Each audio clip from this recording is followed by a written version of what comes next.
Welcome to the How to Be Awesome at Your Job podcast, the show where brilliant professionals share how to sharpen the universal skills required to flourish at work. Enjoy more career fun, wins, meaning, and money with your host, Pete Makaitis.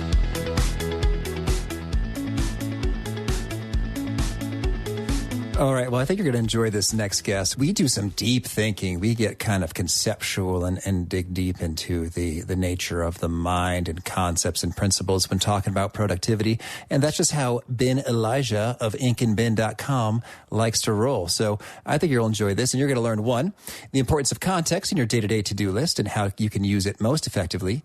Two, how Ben jots ideas down while in the shower, and now I do too. And three, how to ingrain new habits by using the habit loop. So if you want to check out the show notes, the transcripts, the links to stuff mentioned in the show, you'll find that over at awesomeatyourjob.com/ep42. But if you just want those particular takeaways faster, you can get that in your email inbox in an email you can read in under 2 minutes if you sign up for the Gold Nugget email list there over at awesomeatyourjob.com.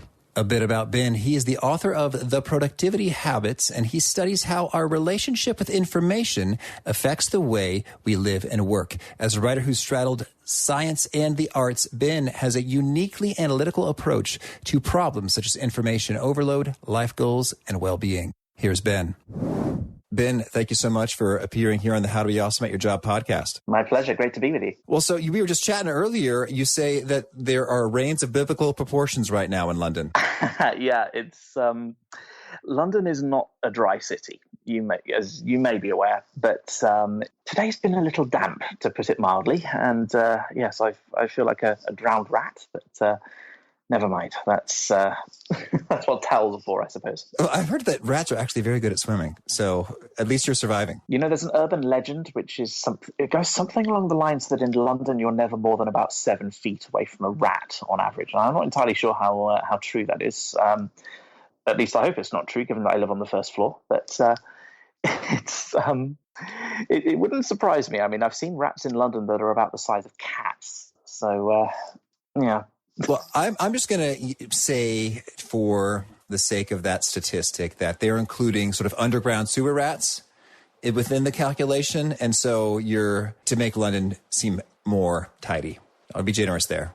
You know, it's fascinating. I have this theory, this little pet theory, that that certain cities have a certain character, which you can't describe in a very logical way. It's just a kind of a feeling that you get. So you go to a city like Prague, which is beautiful, and there's still this sort of sense of, I don't know, this kind of sense of darkness about it, this sort of ghosts of the First World War or ghosts of 1968 or whatever. And you go to somewhere like San Francisco, which still, even now, even though it's being massively gentrified, it kind of still feels a bit like a port city. And London is, to me, it's sort of death and decay and filth on one side, and then sort of grandeur and rebirth on the other. It's this sort of very paradoxical city. Oh, that's fun. So, Ben, you write a lot about productivity, but you've also mentioned that you don't even really like the word productivity itself. Could you share a little bit about that? Yeah, I wish I'd had that realization before having the title conversation with my publisher. Productivity, I don't know. It means different things to different people, and perhaps I'm being unfair. I don't know. To me, I hear the word productivity and I get some sort of mental image about sort of being pistol whipped in some sort of North Korean sweathouse, sweatshop. That's very vivid. There's this sense of, I've said this before, but I think it's a good line. You know, you can be great at a job that you hate, but I don't think that's necessarily very productive. Right. Or, excuse me, very, very effective. If you love flipping burgers for a living, and I don't say that to sound demeaning, because you know what, that's a lot of people rely on that stuff now, and that's cool. If you love it, or if you're clear about the purpose that job is serving for you, then that's cool.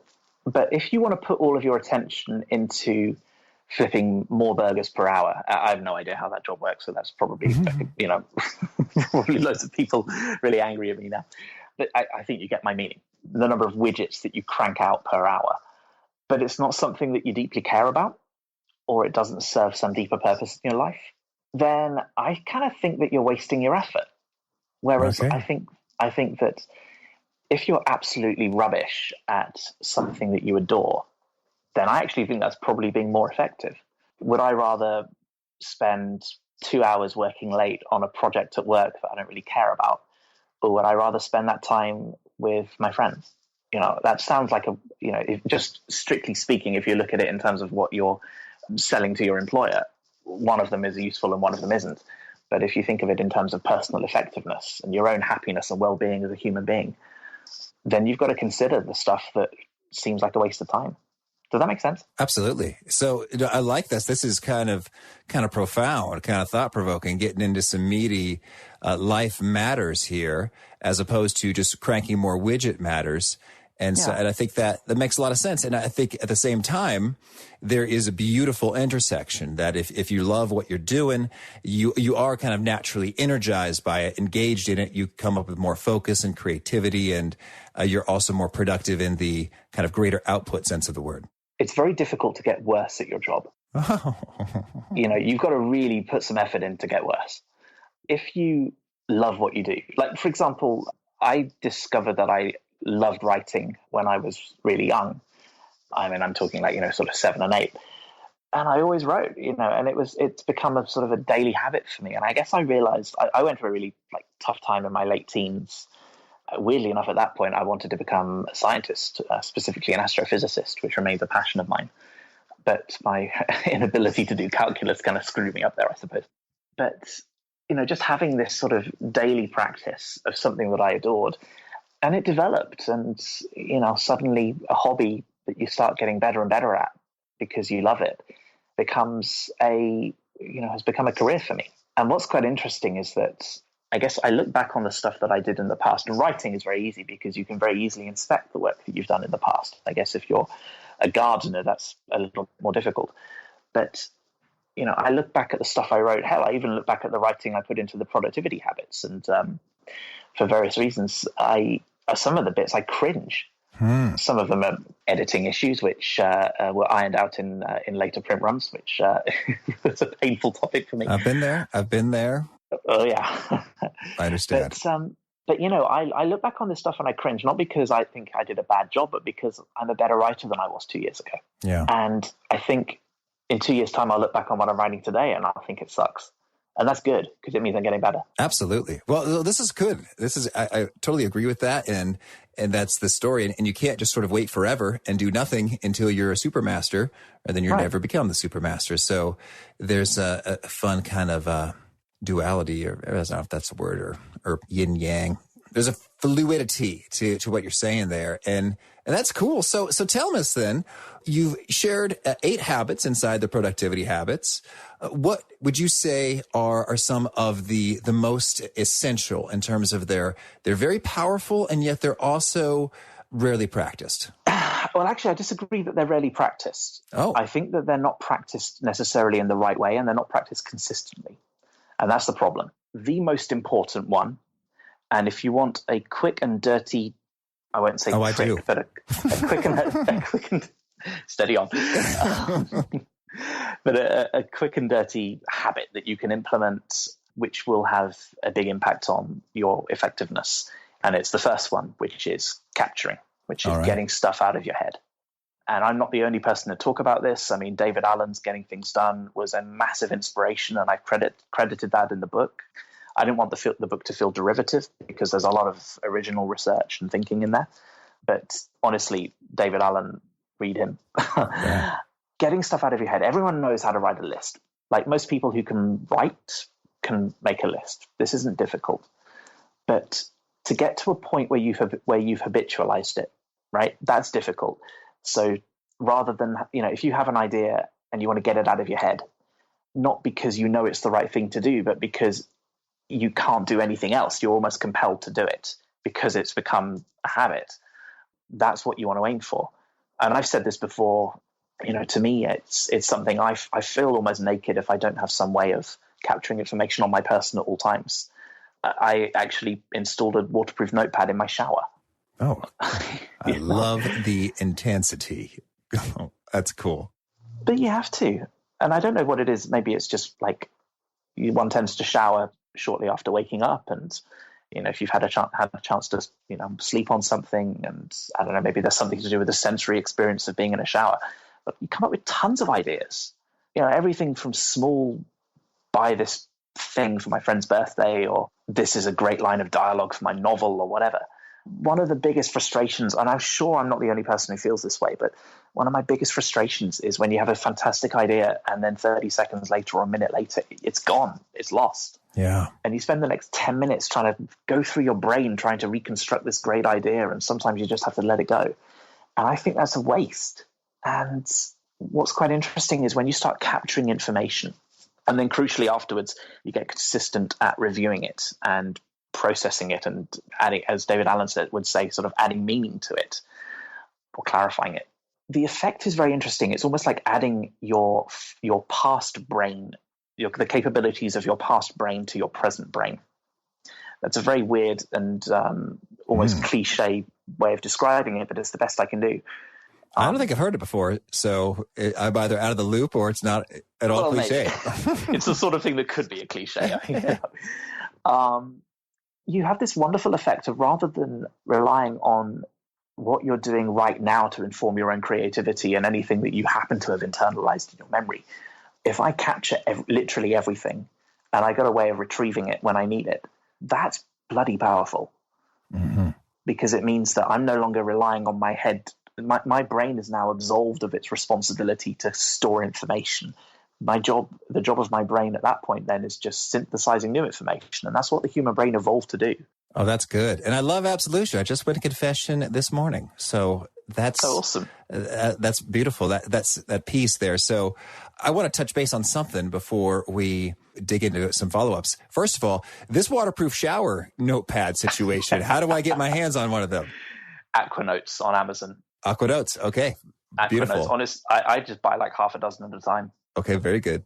So I got you. So there are some essential habits, and the key is to do them with regularity and completion, such that you're not kind of half and half. It's like it's completely out of your brain and it's getting reviewed regularly. So if you want another book to read as well, check out The Power of Habit by Charles Duhigg. Oh, yes. And his work was one of the biggest, probably one of the most significant bits of research that I did prior to writing The Productivity Habits. And I did a lot of research as well, other than that, but in the process of forming habits, or rather than the way that human beings form habits. And I think it's all very well to describe this stuff. Everyone knows that your memory is fallible. I don't think that's a great revelation for many people to say that your memory sucks and a piece of paper will do a better job than any human's memory. But we can all agree with that, but then nothing changes. So the way I tried to structure the productivity habits was identifying the 3 stages of the habit loop as it relates to those 8 habits in the book. So what are the triggers? What do you need to look for? What are the behaviors that you then need to implement? And then what do you get out of it? What's your reward? What's the craving that drives the trigger? Now, I've thought a lot about some of those triggers, behaviors, rewards, pieces. And I think that's a great way to deconstruct it and to really get things going. And so I think I've got an easy time with the trigger and the behavior. But the trickier part for me is the reward. Somehow just like throwing some chocolate in the mix doesn't do it for me so much. What have you found to be effective in installing some of these habits? It's tricky because there's a lot of subjectivity to it. And I think I'm not fully qualified to answer the question because, there's a lot of stuff in behavioral science, cognitive behavioral science, which is still a relatively new field, which is exploring this stuff in really great detail. And I'm not an expert in that. So I wanted to say that as a preface because I don't want to sound like I'm some sort of authority, because I'm not. All right, noted. Anecdotally, I find that just focusing on a positive emotion that comes out of performing the activity as a result of the trigger, do that often enough, and it's not easy, and there's no denying that, but doing that often enough allows me to form a connection between the trigger and the reward. Oh, yeah. So, for example, to write stuff down, and once an idea has come to my head, I focus on the feeling of panic and paralysis because I'm desperate to make that piece of information safe. And then I focus on the feeling of relief once I've written it down, and that sense that I can just sort of relax and trust my system, which is very important, because I know that I'm not, so imagine sort of you're sitting on a chair and, you've been standing up for 8 hours and that feeling of relief in your leg. Mm-hmm. And that's the positive emotion that, I try to focus, the equivalent positive emotion in my brain that I try to focus on. And that suddenly becomes a really nice reward, which drives the trigger. Oh, that's powerful. And it's so simple because all it could mean is just spending an extra couple seconds, taking a breath, sighing, and just reveling in that. And it reinforces it in and of itself. It ain't rocket science. Oh, that's good. That's good. But equally, you also have to forgive yourself, and to forgive yourself is a strong term. I don't mean to put it in quasi-religious terms, but you have to allow yourself to capture utter rubbish alongside the good stuff, because your job in that moment is not to filter. You're not there when you're capturing information. You're not there to do quality control. Mm-hmm. Your job there in that moment is to get the stuff out of your head. And then later when you come to clarify it and process it and add meaning to it, or whatever verb you want to use, that's when you start saying, do I want to do this? Yes or no? Do I need to do this right now? Yes or no? And all the other questions that you might ask yourself to determine how you're going to defer it or how you're going to delegate it and so forth. So I'm curious to hear, it sounds like you're taking some work of giants like Charles Duhigg and David Allen, and you're making sort of sense of it in terms of putting it in practical terms and context and kind of how it works for you.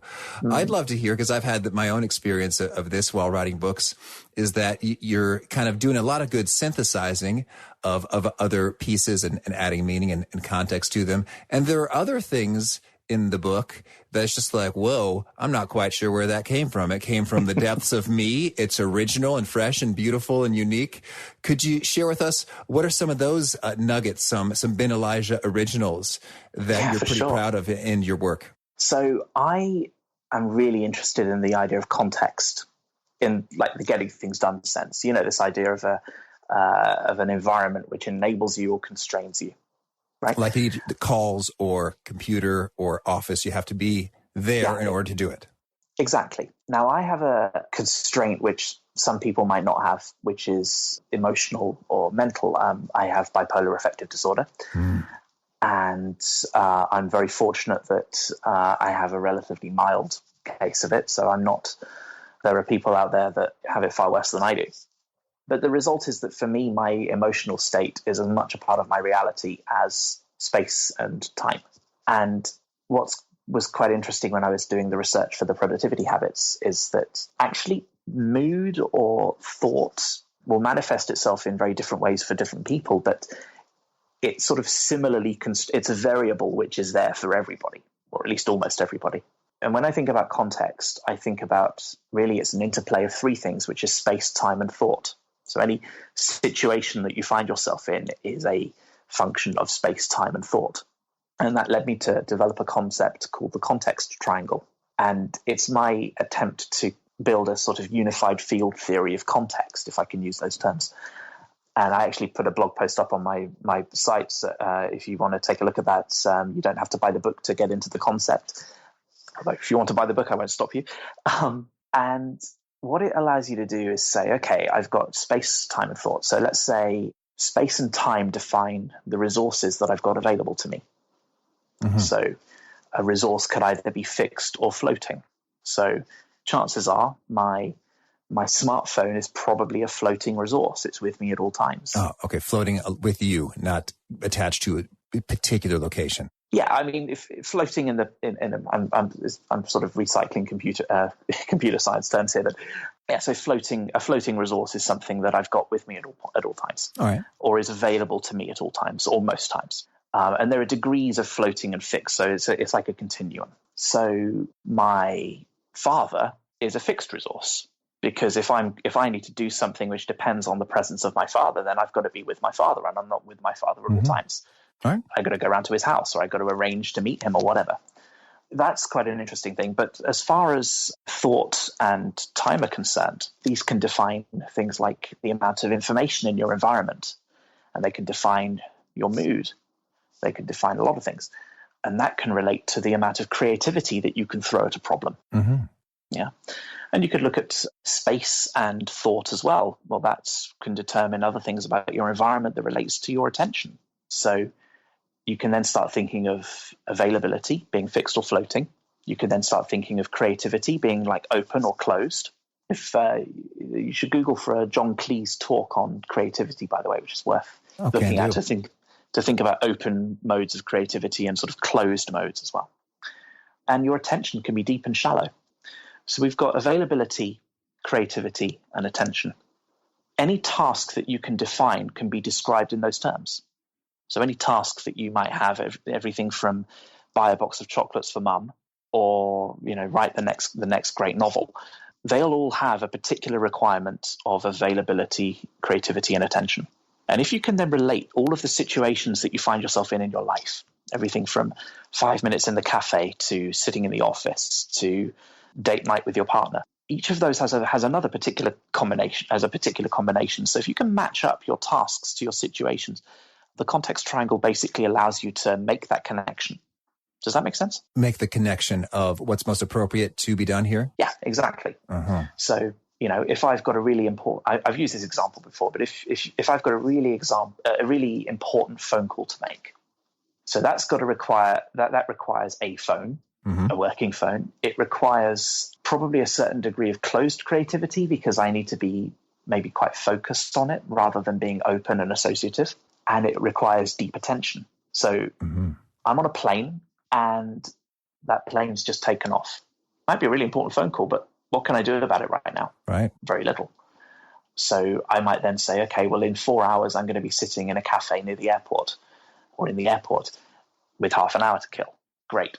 That's probably an appropriate time to make that call. So I can then start relating my task list to my schedule based on the context that I'm going to be in. And that suddenly becomes incredibly powerful because if you know that you need to be making a whole ton of phone calls, but you are not going to be in situations that facilitate that, then you need to start making some changes. Yeah, I hear you. And that's interesting. And it's funny. I think sometimes I think that I just want to be able to at will shift the nature of my attention, shallow or deep, or my creativity, closed versus open. But sometimes it's just not in the cards. Like you're in the space you're in. Some people can. I guess some people can't. I mean, if I'm feeling really appalling, then I can't reasonably expect myself to do something which requires that I feel fantastic. So sometimes you just have to accept that and not beat yourself up. In my case, I've learned not to beat myself up about it, and I pick stuff that I can do in whatever situation that I'm in, because even if I can do it and still at least do something positive, then that can only be good for me. Oh, absolutely. And that's what's great if you have that list pre-populated and organized in advance. It's just right there for you to pick things off and make it happen. 100%. And so you also had some cool, unique perspective when it comes to doing the review and making that an effective time. What is your take on the review? Are we talking about reviewing your whole task system or just the way that you review different channels of information? I'm thinking about sort of like the weekly review, or let me just touch point, recollect with all that is and has been organized thus far and what happens. Right, I'm with you. The review is, in my opinion, one of the most neglected parts of anyone's attempt to become more productive. And if you accept that in order to become I'm using the P word again. I apologize. No, more effective. All good. If you accept that in order to become more effective, you have to start externalizing your thoughts, capturing them on a bit of paper or some sort of system, and then reviewing them at the right time. So it's this algorithm of capture, review, capture, review, capture, review.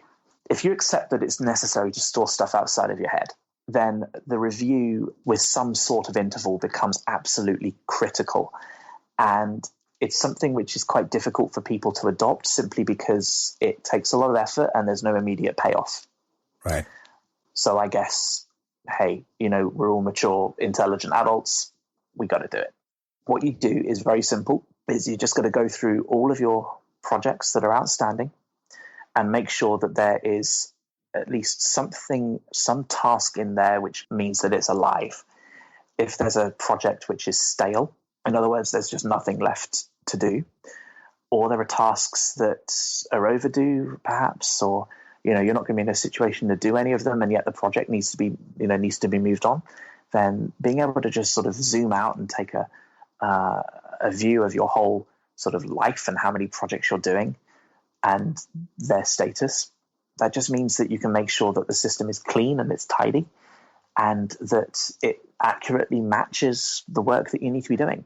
Because if it doesn't, then the system itself will become a source of friction for you. All right. And you don't want that, because that means you won't be able to trust it. Again, this isn't rocket science. Most of this is just advanced common sense. Lovely. Well, before we shift gears into the Fast Faves segment, is there anything else you want to make sure that you put out there, or any other tidbits of advanced common sense that you got to make sure we hear? To be honest, I think that for your audience, it's very important, in my opinion, to make a distinction, and I said this again right at the beginning, make a distinction between what it is to become better at your job and what it is to decide what job you ought to be doing. I mean that in a specific sense and a very general sense, because you could be great at a job that you're not enjoying or that isn't right for you. But sometimes you might just have to ask, what job am I hiring my job to do? If I'm building a career as a writer, it's perfectly acceptable for me to go flipping burgers, because that's going to pay the bills and it's going to keep a roof over my head. But am I going to invest a huge amount of effort, come home physically and emotionally exhausted from that job? Well, in that case, if that were to be the case, that's not going to work for me. So you need to think about the job that you're hiring your job to do for you. The job you're hiring your job to do for you. That's fun. That's a good line, isn't it? That's right. That's a Ben Elijah original. Very good. So write some of these down. Oh, absolutely. Well, it's going to be transcribed, so you're covered. Oh, jolly. Marvelous.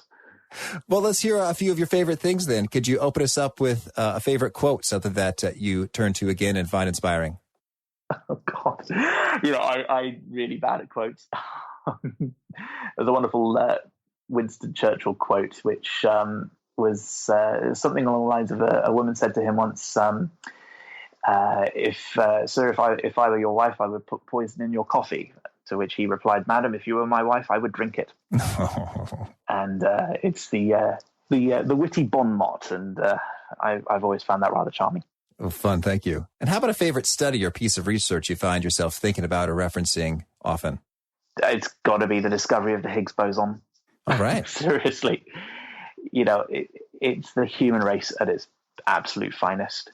Honestly, it's you could look at the rest of the human species with a degree of cynicism that perhaps comes from living in a big city for a period of time, and you get to see the whole species as basically talking monkeys with nuclear weapons. But the fact that we have it within us to dig a gigantic hole in the ground in the middle of Switzerland to test for a subatomic particle, which is the basis of all mass, there's something rather wonderful in that. There's something that's quite poetic, and I find the study completely inspirational, even if I don't have a bloody clue what it means. There's something in what we do, in how we still, as a species, with all of our problems and all of our issues, we still have this very childlike sense of curiosity. And I find that is so inspirational, and it's something that I try to apply in my daily life. Oh, fun. Thank you. This has come up before. I'm going to have to research this a little bit more. So that's exciting. How about a favorite book? Oh, it's 1984 by George Orwell. Oh, that is a good one. By a country mile. The way that guy writes, or wrote, I should say. Actually, there's he wrote an essay called Politics and the English Language, and it's I think he wrote it just before the end of the Second World War. Or maybe even beforehand, maybe during the early part. I'm not quite sure. And it is quite UK-centric, but I think the message is really clear. Plain English and English, or language in general, to be used as a tool for clarity and truth rather than obfuscation and deflection. Oh, agreed. And it's something which modern business language is infested with unclear, vague, euphemistic nonsense. I actually feel that there's a relationship between the clarity of language and productivity, but that's another story. We've all probably sat in meetings where, you just end up, hearing the same corporate buzzwords. You end up trying to restrain the urge to truncheon someone in the face because it's just awful. And if you use corporate English, shame on you, because our language has the ability to be so incredibly precise and thoughtful and to contain such a vast amount of information. And we lose it when we start using this prefabricated IKEA language. Oh, anyway, IKEA language. That's good. Rant over. Thank you. How about a favorite nugget of yours that when you share it, folks tend to retweet or take notes or highlight it a lot in the book, Kindle version? What's a quotable gem coming from you? I'm not sure I do that many quotable gems, but I think people seem to really take a lot of value out of the context triangle. All right. And I think if that's one thing that someone were to take away from the productivity habits beyond its core message, which is capture and review, then I would say that would be it. Thinking about the way your life and the way your lifestyle affects the work that you're doing. And if you want to change the work that you're doing, then you also have a tool that you can use to change the way you live. And I think people seem to respond quite well to that. Lovely. And what would you say was the best way to find you? If folks want to learn more and check out your stuff, where should they go? So my website is inkandben.com, INKANDBEN. And I tweet at inkandben. And actually, I would love for people to contact me because I'm looking for some interesting stories, really, for my next book. Am I going to talk about that? Oh, take it. Oh, cool. Thank you. So I'm writing a book about, actually, it's based on my dislike of the word productivity. It's more about what I mean to be effective. So how do you find things in life that you really care about? And then how can you then turn that into the next 5 minutes of your life? And I've come to realize that while smart, engaged, professional people might take that for granted, it is actually a learned behavior. And it's not something that should be taken for granted, because I realize I'm very lucky with my education to have been taught this sort of stuff. How do I analyze what I care about and then turn that into a plan? And my book is an attempt to kind of codify that. So I'd love to hear from people who've got interesting stories about how they found things in life that they adore, found a calling in life, as it were, and then how they turn that into a reality. But I'm particularly interested in hearing from people who struggle with it. Okay. Because I find struggle far more insightful than success. Okay. Well, yeah, hopefully you'll get some good stories coming your way. So absolutely. Mosey on down to inkandben.com and share some of that, please. Tweeting me is probably easiest. Oh, tweeting is simpler. Okay. Tweet at inkandben. And any sort of final parting thoughts, a call to action or challenge for folks seeking to become more awesome at their jobs? Get stuff out of your head. Get stuff out of your head and get almost religious about getting stuff out of your head. It's as simple as that. It's not difficult. You've just got to turn it into a habit. Well, Ben, this has been a real treat and some really fun food for thought I could just, I think, sit with and chew on for a while. So thanks so much for taking this time, and we wish you tons of luck. My pleasure. Great to speak with you. Oh, you too. Well, I hope that inspired you to do at least something or plan to do something on your to-do list, nicely contextualized. I know I went and bought the Aqua Notes, and they work pretty great, actually. I've been having some fun with them. So again, if you want to check out the show notes, the transcripts of things mentioned, that's over at awesomeatyourjob.com/ep42. And if you haven't already, please punch the subscribe button so you don't miss any of our great new guests. Next up, at episode 43, we have the legendary vocal coach Renee Grant Williams, who's worked with tons of country music legends and shares with us how to use your voice to make a more powerful impression. Until then, have a good one. Thanks for joining us for today's episode. To get the most out of this conversation, visit awesomeatyourjob.com to find today's show notes, transcript, and infographic summary cheat sheet. For more entertaining professional skill sharpening, be sure to subscribe to catch the next episode of How to Be Awesome at Your Job.